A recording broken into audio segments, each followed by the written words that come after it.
এই পৃথিবীতে এমন কিছু মানুষ আছে যাদের স্বপ্নে দেখা যায় লাল বালির ঝড়, অচেনা শহর আর ধ্বংস হয়ে যাওয়া কোনো সভ্যতার ছায়া।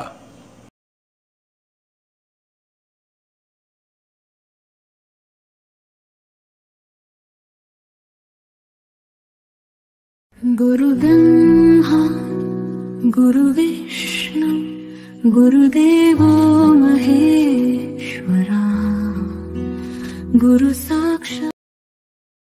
আজকের বিজ্ঞানীরা মঙ্গলে উপনিবেশ তৈরির চেষ্টা চালাচ্ছেন, উন্নত রকেট তৈরি করছেন আর বলছেন মার্সই যাওয়ার সেকেন্ড হোম। কেন? মঙ্গলেই কি তাহলে মানুষের সৃষ্টি? আর মঙ্গল ধ্বংসের পরই কি পৃথিবীতে মানুষের পুনর্জন্ম? দেখতে থাকুন আজকের আলোচনা। এই পৃথিবীর প্রায় 20 থেকে 25% মানুষ মঙ্গল গ্রহের। মঙ্গল গ্রহ ধ্বংস হওয়ার পর সেই সভ্যতার আত্মারা নাকি পৃথিবীতে পুনর্জন্ম নিয়েছিল। আর বিজ্ঞানীরা মঙ্গলে উপনিবেশ তৈরি করতে চাইছেন পৃথিবী ধ্বংসের পর, যাতে মঙ্গলই হয়ে উঠতে পারে দ্বিতীয় হোম। যেমন এক সময় মঙ্গল গ্রহ ধ্বংসের পর পৃথিবীতে এসেছিল মানুষরা। তাই কি বিজ্ঞানীরা বলছেন মার্সই যাওয়ার সেকেন্ড হোম? হাজার হাজার কোটি কোটি বছর আগে ফেলে আসা বাড়ির টান। আর ভুলে যাবেন না সে রাশিয়ান ছেলেটিকে। সে ছোটবেলায় বলেছিল, আমি পৃথিবীর নই, আমি মঙ্গলে জন্মেছিলাম। তার আঁকা মানচিত্র, তার বলা মঙ্গলের যুদ্ধ আর মঙ্গল গ্রহের ধ্বংস, সব মিলিয়ে প্রশ্ন একটাই, মানবজাতির 20 থেকে 25% কি সত্যি মঙ্গল গ্রহজাত? আর আপনি কি তাদের একজন? বিজ্ঞান বলছে মঙ্গল একসময় পৃথিবীর মতো নীল ছিল, কিন্তু আধ্যাত্মিক গবেষকরা বলছেন মঙ্গল যখন ধ্বংস হয় সেই সভ্যতার 20 থেকে 25% আত্মা নাকি পৃথিবীতে এসে জন্ম নেয়। মঙ্গল গ্রহে কি সত্যি প্রাণ ছিল? নাসার একাধিক ছবি সেগুলোই বলে। শুকনো নদীর ধারা, খনিজের স্তর বলছে মঙ্গল একসময় জল, বাতাস, ঘন বায়ুমণ্ডলও ছিল। আর বিজ্ঞানীদের অনুমান মঙ্গল একসময় ছিল বাসযোগ্য একটা গ্রহ। সেখানে কোনো এক সময় নদী বয়ে যেত, এখনকার মতোই সূর্য উঠত, ঠিক মানুষের মতোই জীবের ঘর সংসার ছিল সেখানে। আর মঙ্গল গ্রহের যখন পতন ঘটে, ধুলো ঝড় গ্রাস করে নেয় পুরো গ্রহটা, নদী, সাগর, মহাসাগর শুকিয়ে যায়, বায়ুমণ্ডল ধ্বংস হয়ে যায়, নিঃশেষ হয় প্রাণ, কিন্তু আত্মারা থেকে যায়। তারপর একটা সময় মঙ্গলের বায়ুমণ্ডল ক্ষয়ে যেতে শুরু করে, গ্রহের ম্যাগনেটিক ফিল্ড হারিয়ে যায়, রোদে পুড়ে নিঃশেষ হতে থাকে মঙ্গলের বুকে প্রতিটি কণা।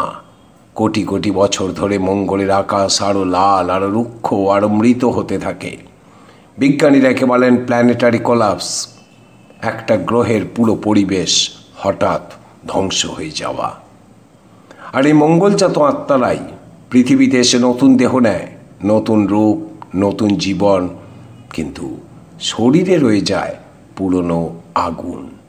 আপনার রাগ, আপনার যুদ্ধ প্রবণতা, হিংসা, মনের মধ্যে থাকা অবদমিত আগুন, হয়তো সেই পুরনো গ্রহের স্মৃতি। সোল মাইগ্রেশন থিওরি বলে কোনো সভ্যতা ধ্বংস হলে তার আত্মারা নিকটবর্তী নিরাপদ মাত্রায় স্থানান্তরিত হয়। পৃথিবী তখন নবীন, নিরাপদ ও শক্তিশালী একটা গ্রহ।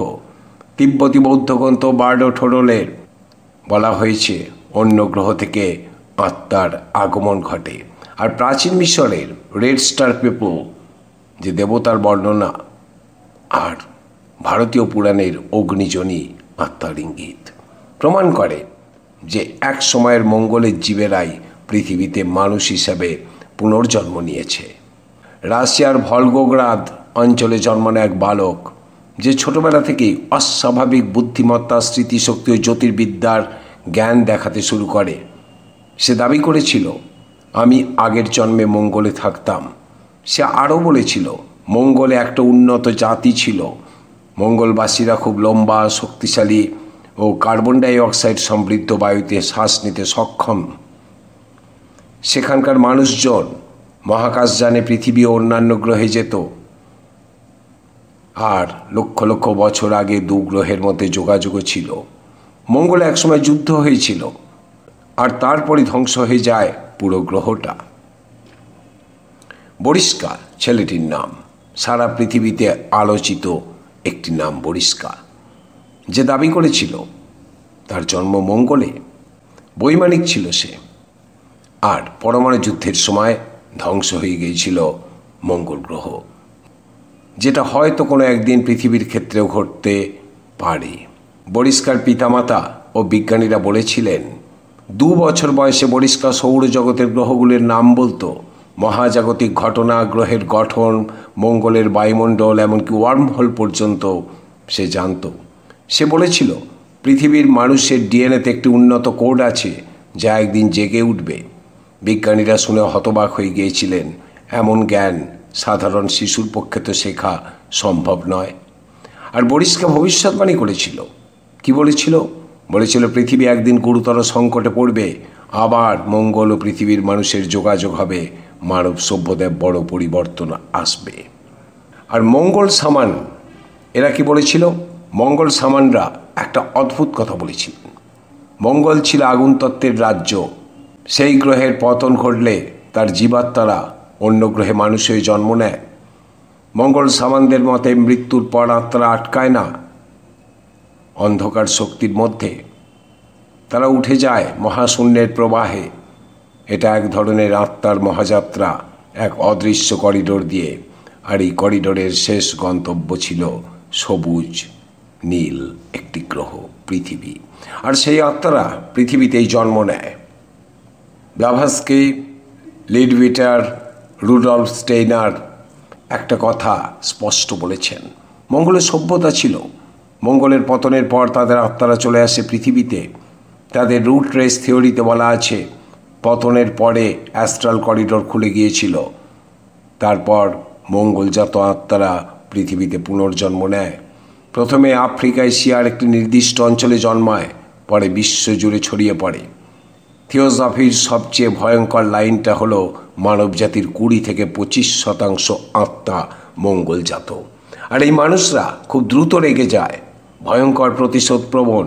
শৈশবে আনএক্সপ্লেইনড ফিয়ার থাকে, প্রায় লাল আকাশ বা ধুলোঝড়ের স্বপ্ন দেখে, আগুন বা ব্লাড রেড কালার দেখে উদ্বিগ্ন বোধ করে, আর নিজের ডেস্টিনি নিয়ে অদ্ভুত টান অনুভব করে। থিওসফিস্টরা এদের বলেন ফায়ার রিয়েলম সোলস বা এক্সাইলস অফ মার্স, যারা এক অন্য গ্রহের পুরনো যাত্রী। হিন্দু পুরাণেও এক আশ্চর্য মিল পাওয়া যায়। মঙ্গল গ্রহের দেবতাকে বলা হয় ভৌম, অগ্নিজ, রক্তবীজের সন্তান, যুদ্ধের গ্রহ বলা হয়। সেই গ্রহের পতন ঘটলে তার জীবাত্মারা জন্ম নেয় মানুষের শরীরে, কর্মফলের চক্রে।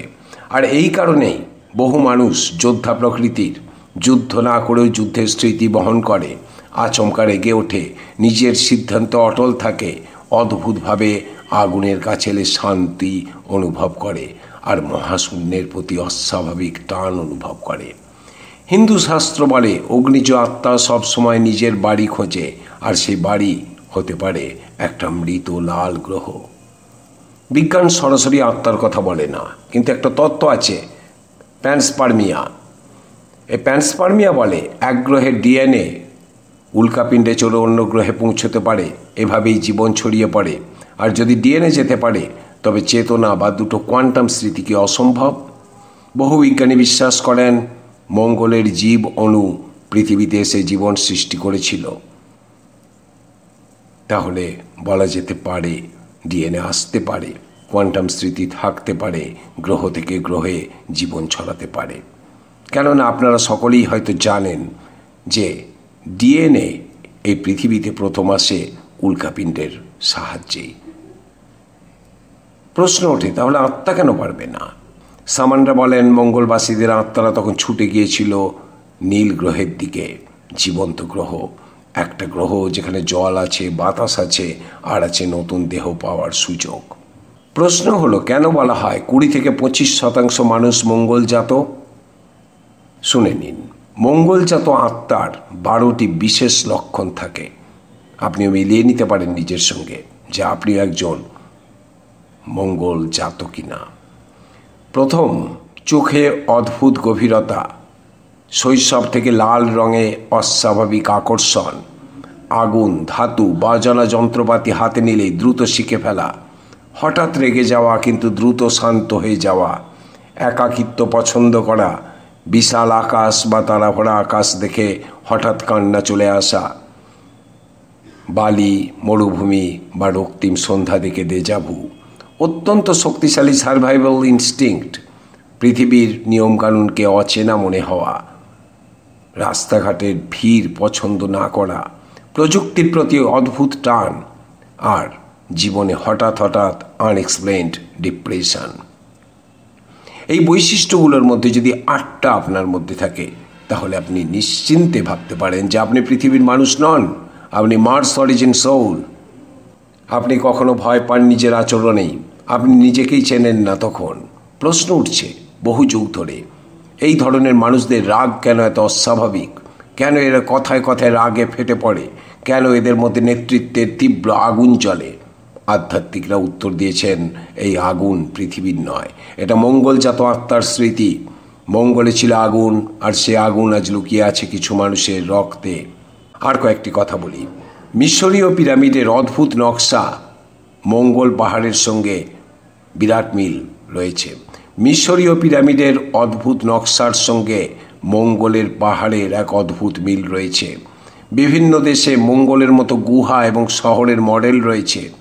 কিছু উপজাতি লাল তারকা থেকে এসেছে বলে লোককথা রয়েছে।